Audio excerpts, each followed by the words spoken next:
இன்றைய உணவு இன்றைய உணவு இன்றைய உணவு.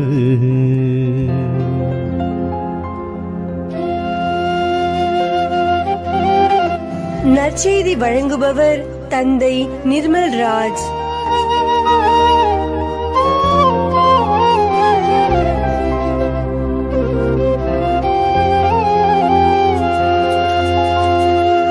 இயேசுவில் பிரியமுள்ள சகோதர சகோதரிகளே, இன்றைக்கு யோவான் நற்செய்தி 14ஆம் அதிகாரம் 27 31 வரை உள்ள இறை வார்த்தைகள் நம்முடைய சிந்தனைக்கு தரப்பட்டிருக்கிறது.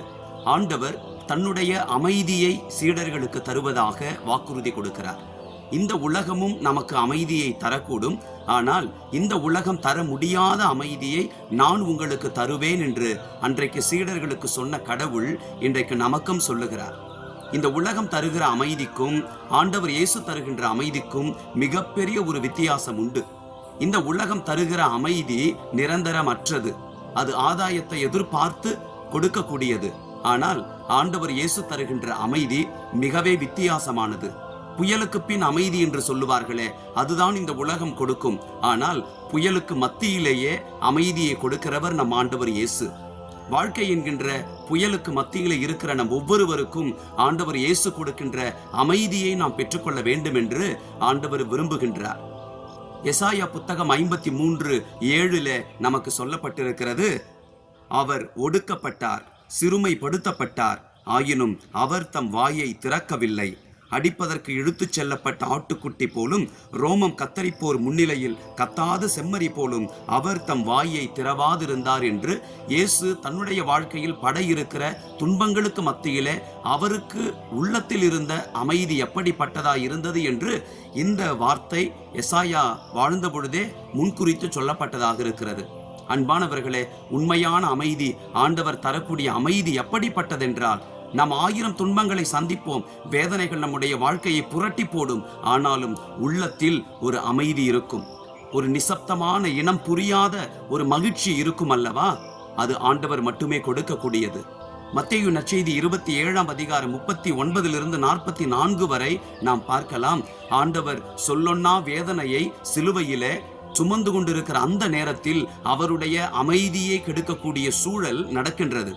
3 விதமான குழுக்கள் ஆண்டவர் இயேசுவை சோதிக்கிறார்கள். அவருடைய இறை தன்மையை சோதித்து பார்த்து அவரை ஏளனப்படுத்துகிறார்கள். அவ்வழியே சென்றவர்கள் கோவிலை இடித்து கட்டுவான் என்று சொன்னானே, இப்பொழுது சிலுவையிலிருந்து இறங்கி வரட்டும் என்று கிண்டல் செய்கிறார்கள். 2வது குழு தலைமைத்துவத்தில் இருந்தவர்கள், பரிசேயர்கள், சதுசேயர்கள், இவன் இறைமகன் என்று சொன்னானே, சிலுவையிலிருந்து இறங்கி வரட்டும் என்று இழிவுபடுத்துகிறார்கள். 3வதாக தன்னை போலவே அக்கம் பக்கத்தில் அறையப்பட்டிருந்த கள்வர்கள். அன்பிற்குரியவர்களை, இந்த 3 குழுக்களுமே ஆண்டவர் இயேசுவை, ஏற்கனவே அவர் துன்பத்தில் இருக்கிறார், வலியை வேதனையை தாங்கிக் கொண்டு இன்னும் சற்று நேரத்தில் உயிரை விடப் போகிறார். அந்த சூழ்நிலையிலும் ஆண்டவர் இயேசு சிலுவையிலிருந்து இறங்கி வரவில்லை, மாறாக தந்தையின் கரங்களிலே தன்னுடைய ஆன்மாவை ஒப்படைத்தார், உயிரை துறந்தார். அன்பிற்குரியவர்களே, இன்றைக்கு இந்த உலகத்திலே சாத்தானுக்கு நம் மீது அதிகாரம் இல்லை. அன்பிற்குரியவர்கள், இன்றைய நற்செய்தியினுடைய இறுதியிலே ஆண்டவர் இயேசு ஒரு வார்த்தையை சொல்லுகிறார், இவ்வுலகின் தலைவன் வந்து கொண்டிருக்கிறான், அவனுக்கு என் மேல் அதிகாரம் இல்லை என்று சாத்தானை குறித்து அவர் பேசுகிறார். சாத்தானுக்கு இயேசுவின் மீது அதிகாரம் இல்லை, நம் ஒவ்வொருவர் மீதும் சாத்தானுக்கு அதிகாரம் இல்லை. அதனுடைய பொருள் என்ன? சாத்தான் இந்த உலகத்தில் நாம் நிறைய துன்பங்களை வேதனைகளை சுமந்து கொண்டிருக்கிற பொழுது, ஆண்டவர் கொடுத்த வாழ்க்கை பாதையிலே நடக்கிற பொழுது, உண்மை, நீதி, அன்பு, சகோதரத்துவம், பரிசுத்தம் இவைகளிலே நாம் வாழுகின்ற பொழுது இந்த உலகத்தில் துன்பம் நிச்சயமாய் இருக்கும். ஆனால் அந்த துன்பத்திற்கு மத்தியிலே கடவுள் அளிக்கின்ற ஒரு இன்பமயமான ஒரு அமைதி இருக்கும், ஒரு மகிழ்ச்சி இருக்கும். அதை சாத்தான் கெடுக்க பார்ப்பான். அந்த சூழ்நிலையிலே அந்த துன்பத்தை தாண்டின ஒரு உலக இன்பம் இருக்கிறது, ஒரு கவர்ச்சி இருக்கிறது. எனவே நீ உலக இன்பங்களில் திளைத்துறை என்று ஒரு கவர்ச்சிகரமான ஒரு வாழ்க்கை சூழ்நிலையை அவன் ஏற்படுத்தி கொடுப்பான். நாம் சோதனைக்கு உள்ளாகிவிடக் கூடாது. எங்கள் அன்பின் ஆண்டவரே, இந்த உலகம் தருகின்ற அமைதிக்கும் நீர் தருகின்ற உண்மையான அமைதிக்குமான வித்தியாசத்தை நாங்கள் உணர்ந்து கொள்ள செய்திடணும். இந்த உலகத்தில் நிரந்தரமற்ற அமைதியை நாங்கள் பெற்றுக்கொள்ளலாம்.